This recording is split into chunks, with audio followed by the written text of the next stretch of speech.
Novamente, os dirigentes do rubro-negro ironizaram. Rodrigo Dunchi falou em estratégia antiética e vergonhosa de pressão sobre a arbitragem. Luiz Eduardo Batista, presidente do Conselho de Administração do Flamengo, parabenizou Daronco por não marcar pênaltis inexistentes.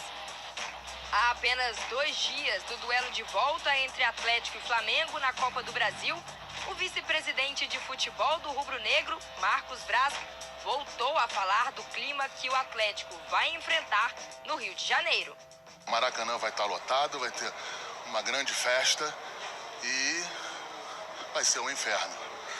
Essa que é a verdade. Só que isso aí, quando a gente fala isso, não é em relação a ter nenhum tipo de problema. É em relação à pressão, ao Flamengo querer ganhar.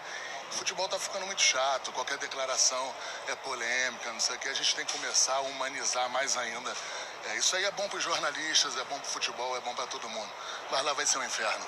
E, infelizmente, tem um vice-presidente lá do Flamengo, né? E também dá declarações aí que acaba incentivando a torcida a fazer mais ameaças ainda, né? Ao invés dela ajudar, né? A serenar um pouco os ânimos da torcida, ele, pelo contrário, ele bota mais gasolina no fogo. Em ambiente hostil ou não, Hulk já disse que os jogadores do Atlético não têm medo da pressão, mas as desavenças dos dirigentes acirram a rivalidade histórica e aumentam a expectativa do confronto. O próximo capítulo deste clássico promete ser quente, dentro e fora de campo. Quente. E aí daqui a pouquinho a gente coloca o que é que o Maracanã postou nas redes sociais também, falando em quente, tá? Bom, tá essa brincadeirinha agora, vai ser um inferno, vai ser um inferno, vai ser um inferno, vai ser quente. Agora, os diretores, as diretorias dos 2 clubes não poderiam não querer apagar esse fogo com gasolina? Quinta série, né, Marcela? A gente já viu mais cedo na temporada exatamente esses 2 clubes com esses mesmos comportamentos de quem deveria, acima de tudo, entender o que é o seu papel, o que significa uma mensagem numa rede social ou uma declaração pública num programa de televisão. E, assim, nada disso estaria acontecendo se não houvesse esse confronto pela Copa do Brasil e se não fossem clubes candidatos à Libertadores, se não fossem clubes candidatos ao Campeonato Brasileiro, que continuam sendo, independentemente da fase atual. É algo antigo, é algo que já deveria ter terminado. É uma das razões pelas quais não haverá uma liga de futebol no Brasil, porque se houvesse, não só seria uma prova de que os clubes aprenderam a se conversar, a se tratar como sócios, como iguais, apesar de serem adversários em campo. Não só seria isso, como seria também uma relação regulamentada. E esse tipo de palhaçada, porque isso é uma palhaçada, né? Não aconteceria porque as pessoas em questão e eventualmente os clubes em questão seriam punidos conforme esse regulamento. Então, assim, quinta série, uma grande bobagem, bobagens perigosas para o momento que nós estamos vivendo na sociedade e no futebol, algo que não deveria acontecer. O Maracanã postou isso aqui, vamos colocar para vocês. Calor, deve estar muito quente lá no Rio de Janeiro, porque aqui em São Paulo está muito quente também. Rio de Janeiro, calor do inferno por aqui, Zupa. Pois é, e pô, isso é uma baboseira, né? A diretoria do Galo assume uns papéis bobos pra ela, né? Como naquele episódio da Supercopa, como agora nesse episódio. É um papel bobo, é uma grande baboseira, né? E tem coisa mais importante para se preocupar, e certamente não é a declaração do Gabriel ou a declaração do Marcos Braz que vai... não é aí que está o cerne da questão, né? Ainda bem que não é o Flamengo que cantava caiu no horto, tá morto, porque senão a diretoria do Galo ia achar que era a vida de alguém que estava em risco. Mas como era do lado deles, aí podia estar tudo certo. Quando é o contrário, não pode falar que vai ser um inferno, porque realmente é literal, assim, vai lá o Gobi com o tridente esperando lá. É evidente que não é isso, então é uma grande baboseira da parte do Atlético. E aí o Flamengo tem outra categoria. O Flamengo tem a categoria que é o dirigente tuiteiro. Dirigente tuiteiro que não aguenta e quem tá na treta no Twitter, né? E aí tem aquela máxima do Twitter. E entra na treta, porque ele faz, aí as pessoas respondem e ele responde também. É isso. Aí ele começa a abrir. E aí esse fica o ensinamento. Não retweetem as bobagens, não retweetem os bobos, porque quanto mais além de retweetar os bobos, mais engajamento as baboseiras, as bobagens ganham. Então, quando o dirigente twitteiro falar coisas que dirigentes twitteiros falam, bloque. Acabou a brincadeira, aí a quinta série volta para a classe e o que importa é o jogo, é o trabalho do Dorival, é o trabalho do Mohamed, é a atuação do Hulk, é a atuação do Gabriel, no inferno ou no paraíso, não importa. E olha, o Flamengo enviou um ofício à CBF pedindo um árbitro de Copa do Mundo para essa partida contra o Galo. E logo depois a CBF anunciou o Wilton Pereira Sampaio como árbitro dessa decisão. E olha o ofício enviado à CBF do Flamengo. Vem se tornando recorrente a postura do Hulk, que talvez em razão do seu prestígio, tem sido agraciado pela arbitragem que não coíbe a sua atitude de reclamar ostensivamente em todos os lances do jogo, sem ser advertido pelos árbitros de forma verbal ou com cartões. Considerando o histórico do atleta, que é apoiado publicamente pelo clube, bem como tentativas de pressionar a arbitragem na véspera de um jogo importante, é necessária a adoção de medidas. O Flamengo requer, por exemplo, que a comissão escale para o jogo do dia 13 um árbitro de Copa do Mundo, que por sua experiência e técnica não se intimide por pressão de os jogadores em campo e não permita as práticas antidesportivas. E aí já está citando, né, pelo que a gente leu nesse ofício, o que aconteceu no fim de semana com toda a história do Hulk com o Daronco, que foi. Pois é, de novo, são picuinhas alimentadas e aquecidas além da conta, por causa de uma rivalidade que é muito antiga e por causa do compartilhamento do favoritismo. Estamos numa semana em que vão se enfrentar pela Copa do Brasil, um deles estará fora. É um jogo indiscutivelmente importante demais, tanto para o Atlético Mineiro quanto para o Flamengo.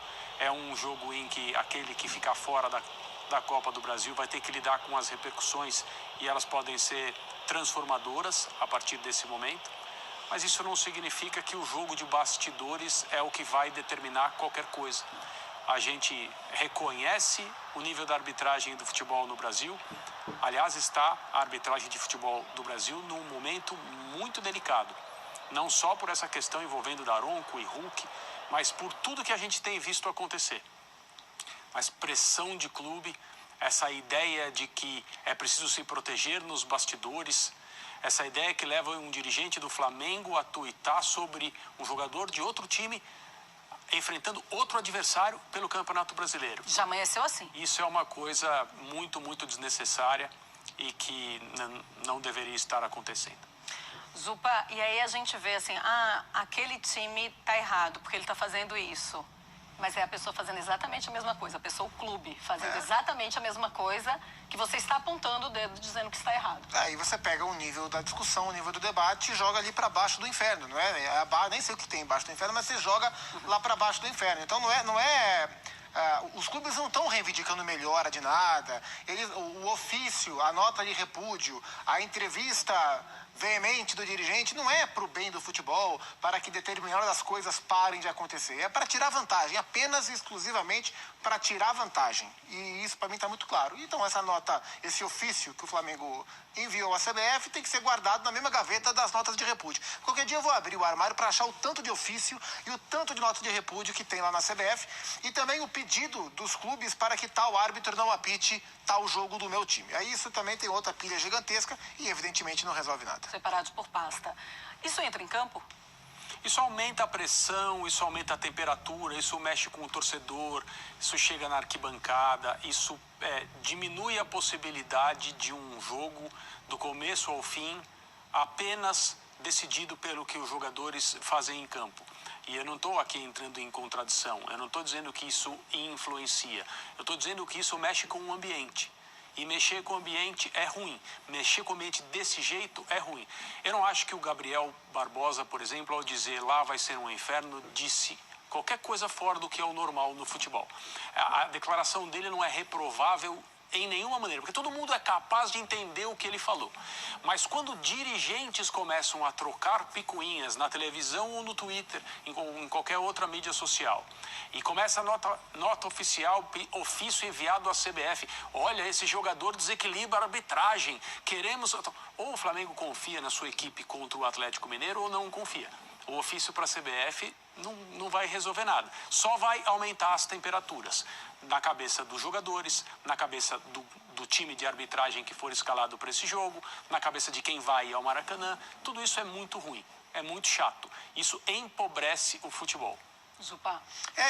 Eu acho que entra pouco em campo, porque, assim, apesar da infantilidade dos dirigentes dos dois lados e muitas vezes da selvageria que a gente vê por parte de torcedores dos dois lados, de todos os lados, né, infelizmente, no futebol brasileiro, no que diz respeito a esse tipo de jogadores, né, esse nível, né, de jogadores que a gente costuma ver, especialmente de Palmeiras, Flamengo e Galo, porque cada hora a rivalidade é de um lado. Já foi muita discussão de Palmeiras e Flamengo, agora uma discussão pesada de Flamengo e Galo.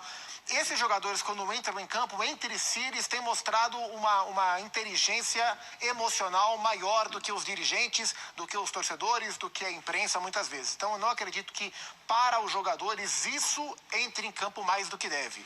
Eu acho que a rivalidade que existe entre Flamengo e Atlético já é suficientemente grande para que os jogadores entrem sabendo do tamanho do jogo. Mais do que o tuiteiro fanfarrão, ou o presidente, o dirigente chorão de um lado. Os jogadores que resolvem, eles sabem disso. Ninguém tá certo nessa história, então. Não, ninguém tá. Cada um fica quieto Não. E vai pensar Isso. no cantinho do pensamento. E praticamente todos os clubes brasileiros nessas posições em questão, nós estamos falando agora de Atlético e Flamengo, teriam o mesmo comportamento. Porque existe na classe dirigente de futebol do Brasil essa ideia de que é preciso se proteger nos bastidores. E essa falsa declaração, essa falsa apresentação como alguém que diz, eu só não quero ser prejudicado. Não. Eu quero ser beneficiado. E eu vou fazer de tudo para ser beneficiado. Esse é o ponto. É inclusive uma coisa hipócrita da parte de todos, do ambiente do futebol no Brasil, não só de um clube A ou B.